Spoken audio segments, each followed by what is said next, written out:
కడప నగరంలోని RIMS police station పరిధిలో ఈ నెల 11వ తేదీ జరిగిన వల్లేపు వెంకటయ్య దారుణ హత్య కేసులో కీలక నిందితుడైన అరుణ్ కుమార్ ను పోలీసులు అరెస్ట్ చేసి మీడియా ముందు ప్రవేశపెట్టారు. ఈ సందర్భంగా కడప నగరంలోని డీఎస్పీ కార్యాలయంలో జరిగిన మీడియా సమావేశంలో DSP Venkateswarlu, RIMS CI Ramakrishna Reddy, SI Subhash Chandrabose తో కలిసి కేసు వివరాలను వెల్లడించారు. హత్యకు గురైన వెంకటయ్య, నిందితుడు అరుణ్ కుమార్ ఇద్దరు గతంలో స్నేహితులేనని, చిన్నపాటి ఘర్షణ నుంచి తలెత్తిన గొడవ చివరకు హత్యకు దారితీసిందని డీఎస్పీ తెలిపారు. సమాచారం అందిన వెంటనే రిమ్స్ సిఐ తన సిబ్బందితో కలిసి దర్యాప్తు చేపట్టారని, ఈ కేసు ఛేదనలో పోలీస్ శాఖ జాగిలం సోను కీలక పాత్ర పోషించిందని పేర్కొన్నారు. ఆధారాలు సేకరించి నిందితుడిని అదుపులోకి తీసుకున్నట్లు తెలిపారు. అరెస్ట్ చేసిన నిందితుడు అరుణ్ కుమార్ ను రిమాండ్ కు తరలిస్తున్నట్లు డీఎస్పీ వెంకటేశ్వర్లు వెల్లడించారు. ఈ కేసు ఛేదనలో విశేషంగా కృషి చేసిన పోలీస్ బృందాన్ని ఉన్నతాధికారులు అభినందించారు.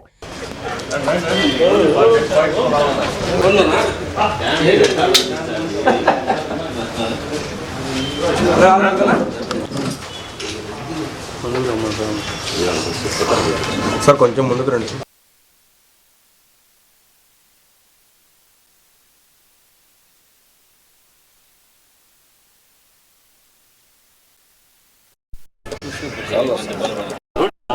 प्रॉपरली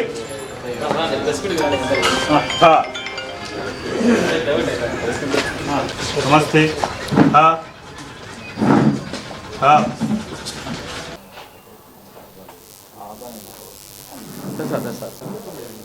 తెలుసా డిసీజ్ రెండు పెళ్ళి అయితే రెండు పెళ్ళిళ్ళకు కూడా వీడే సాయం చేస్తాడు.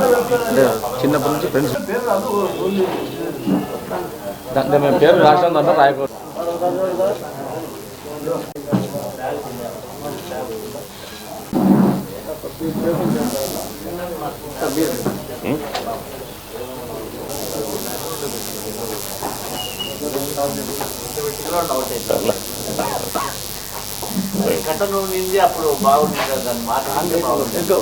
రాదా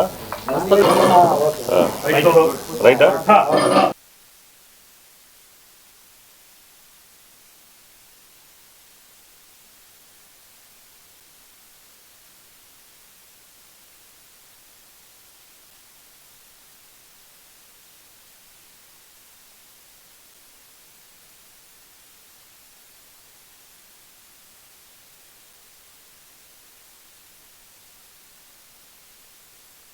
నువ్వు ఆలోచించు, నీ గురించి నువ్వు తీసుకో, నీ పెట్టు. పన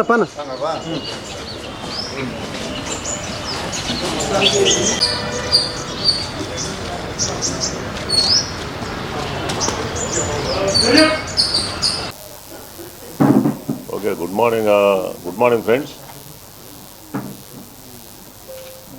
ఈ నెల 11వ తేదీ రిమ్స్ పోలీస్ స్టేషన్ పరిధిలో ఈ శ్రీరామ్ నగర్కు చెందిన వెంకటయ్య అనే అతన్ని అతి కిరాతకంగా ఈ ఎన్జిఓ ఫ్లాట్స్, ఖాళీగా ఉన్న ఎన్జిఓ ఫ్లాట్స్ దగ్గర అతి కిరాతకంగా హత్య గావించబడినాడు. అదేవిధంగా ఈ సంఘటనపై 12వ తేదీ రిమ్స్ సిఐ రామకృష్ణారెడ్డి గారు కేసు రిజిస్టర్ చేసి దర్యాప్తు ప్రారంభించినాడు. ఈ హత్య కేసులో ఎటువంటి క్లూస్ కూడా లేవు. ఎవరు చంపినారు, ఎందుకు చంపినారు, ఏ కారణం చేత ఈ సంఘటన జరిగింది అనే దాని మీద కూడా ఎటువంటి క్లూస్ కూడా లేవు, ఎటువంటి లీడ్స్ లేవు ఈ కేసులో. ఇమ్మీడియట్గా దర్యాప్తు అధికారి అయిన రిమ్స్ సిఐ గారు ఇమ్మీడియట్గా క్లూస్ టీమ్ని, అదేవిధంగా డాగ్ స్క్వాడ్ని ఇమ్మీడియట్గా కీలక ఆధారాలు సేకరించడానికి వాటి సేవల్ని వినియోగించుకున్నాడు. ఇది ఈ కేసులో ఇమ్మీడియట్గా ఆ డాగ్ అయిన సోను అదేవిధంగా డాగ్ హ్యాండిలర్ అయిన సుధీర్ గారు ఆధ్వర్యంలో డాగ్ సోను దీంట్లో ఇమ్మీడియట్గా సీన్ ఆఫ్ అఫెన్స్కు తెప్పించబడ్డారు. ఆ డాగ్ సోను ఇమ్మీడియట్గా ఈ ముద్దాయిని ట్రేస్ చేయడంలో అత్యంత చాకచక్యంగా దర్యాప్తు అధికారికి కేసు దర్యాప్తులో సహకరించింది.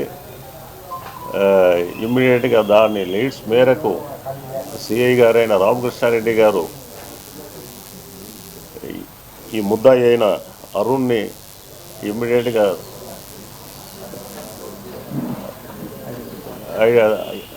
గుర్తించి అతన్ని ఇంట్రాగేషన్ చేసి కేసుని డిటెక్ట్ చేశారు. ఇది దీని బ్యాక్గ్రౌండ్. Thank you. వాళ్ళిద్దరి మధ్య ఉన్న పెట్టి ఇష్యూ, అందులోనూ బాగా తాగినారు. తాగిన దాంట్లో వాళ్ళు మాట పెరిగి కొట్టేశారు. ఇతను ఇంకొకతను మందు కొట్టే టైంలో మాట పెరిగింది. సైలెంట్గా వేసేసినాడు. వేసేసి సైలెంట్గా వచ్చినాడు, ఏం తెలియదు అనుకోని. బట్ సిమెంట్ దిమ్మలు తీసుకొని కొట్టాను. ఆయన ఫోటో కూడా తీశాడు. తర్వాత ఆయన కేసులో ఈయన ఏం చేశాడంటే, ఈ ఆనవాళ్ళని చెరిపేసే క్రమంలో ఈయన గుడ్డల్ని వీటన్నిటిని కూడా ఈయన తగలబెట్టేసినాడు. ఏ ఆనవాళ్ళు దొరకకూడదు, ఏ క్లూ దొరకకూడదు పోలీసు వాళ్ళకని. బట్ ఈ డాగ్ సోను ఇమ్మీడియట్గా ఆ సీన్ ఆఫ్ ఆఫెన్స్ విజిట్ చేసింది. ఆ సెంట్ స్మెల్ ఆధారంగా ముద్దాయిని కూడా దర్యాప్తు అధికారి గుర్తించడంలో సహకరించింది.